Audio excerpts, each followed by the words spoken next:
This is Charter Local Edition. My name is Brad Pomerance. We're in Riverside today, and we are with the mayor of that fine city. His name is Rusty Bailey. We thank you for joining us, sir. Thanks for having me back. Yeah, and you, since you've been in office, have really used the sister city arrangement as a way to benefit both municipalities.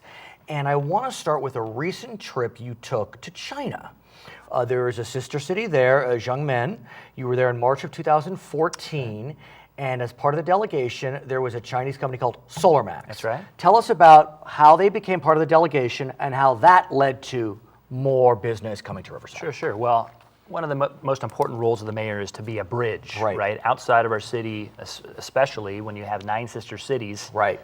To connect to and to find talent and to find business and arts and culture and student exchanges. And so Solarmax came to town in Riverside, bought a historic building, and has now created over 100 jobs there in energy efficient, solar products and installation. And so they went along with us on this delegation to Xiamen, China in 2014. And because of that, word got out that they were housed in Riverside, headquartered in Riverside, and this company called SunSpark said, well, I want to come check this out. This mayor, this city is progressive. It looks across the ocean. It connects internationally in a global economy. And so now SunSpark has come, and underneath the roof of Solarmax has an assembly and a manufacturing plant that hopefully at the peak will have at least 100 employees assembling and manufacturing solar panels right here in Riverside. And what's stunning about that is you had Solarmax come over from the City of Industry. You had SunSpark come over also from, was it an LA County facility? Well, they were looking all over Southern California. And so their first stop has been in Riverside. They came straight to Riverside because of what they saw in Solarmax and in the life of the city of Riverside. What's kind of cool about Riverside is there's a lot of sun here. So it kind of makes sense. 300 so days I was a going year. to say. Yeah. And so tell us what these two businesses are manufacturing and how it benefits Riverside, Southern California, California, and the nation. Right. Well, it truly makes us a capital of sustainability in Southern California. And right now we've got over 20 megawatts of energy, solar energy that we produce as a city.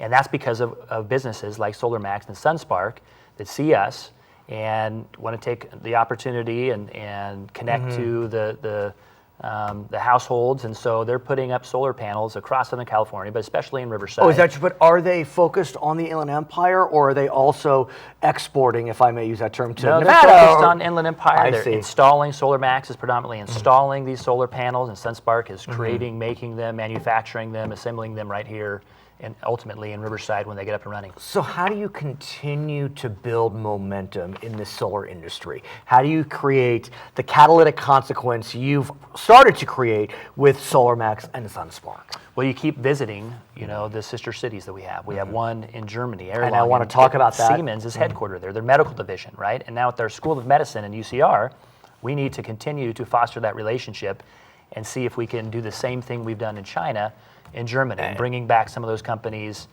such as Siemens and others to look at Riverside as a market for their products. And let's talk about Erlangen, because I believe that was your first sister city trip, is that right? Yes, it was.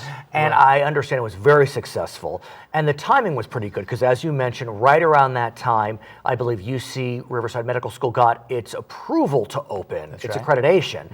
It has since opened. I think right now they've taken their second class. That's right. And it couldn't come at a better time with the Affordable Care Act rolling out and the dearth of doctors in the Inland Empire. Y'all need. That's right. We need doctors here. And so how has Erlangen and Riverside worked together with the Siemens connection that you mentioned? Well, one of the ideas that we received when we were in Erlangen is the long night of science that they had here or in Germany. And we brought that back home and just had a third iteration of that called the Long Night of Arts Innovation. We are a city of arts innovation, and we showed that off what does that mean to the world. Exactly? I know what it means because I cover Riverside, but give us a sense of how the Riverside Renaissance, the arts and innovation, number one intelligent city. I mean, it all comes together, but really explain it for every or so wide. Well, the Riverside Renaissance, $1.6 billion investment, and not just infrastructure, but in arts and culture, anchored by the historic Fox Theater, now Performing Arts Center,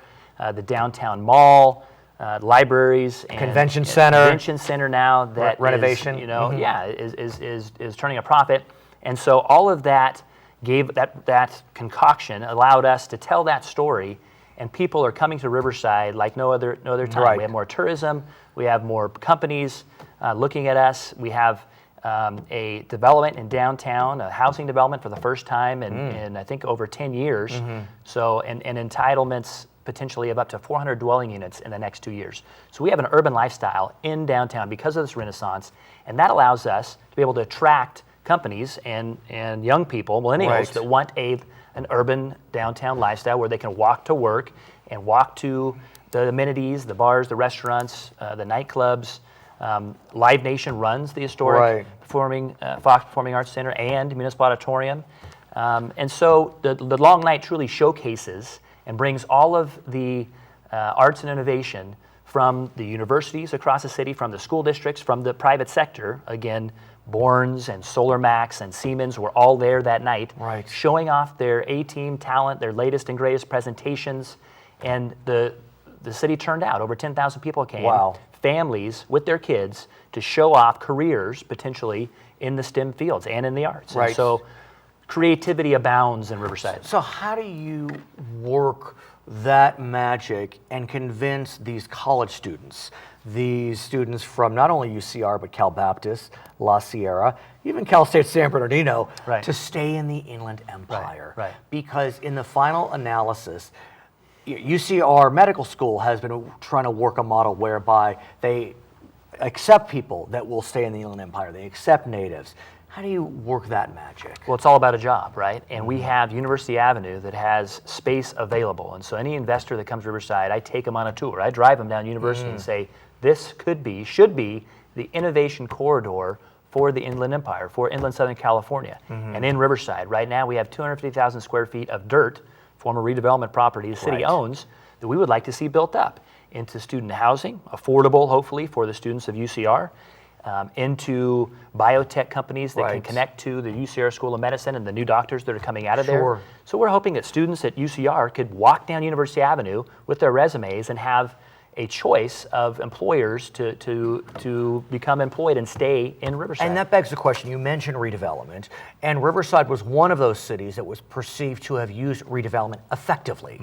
And so my question for you becomes, now that redevelopment is history, how, other than Rusty Bailey, the mayor, driving folks down the boulevard, how do you lure in these businesses? In the best sense, what tools do you have in your tool shed to convince folks that Riverside's a place to be? I talk about our competitive advantages, and we've talked about universities and Right. colleges. We have 50,000 college students, 12,000 graduates a year ready to go to work that are highly educated, right? It's significant. We have an historic and vibrant downtown like no other place in Inland Southern California. We have our public utility that can Right. help with electric rates and water rates when you have a company that has intense need for that Right. those systems, right? So we can do an economic development rate for them and bring it down the cost. Then we have community spirit, and that's what that Long Night proves to people. When they see 10,000 people connecting and on Main Street and downtown Riverside, they see the energy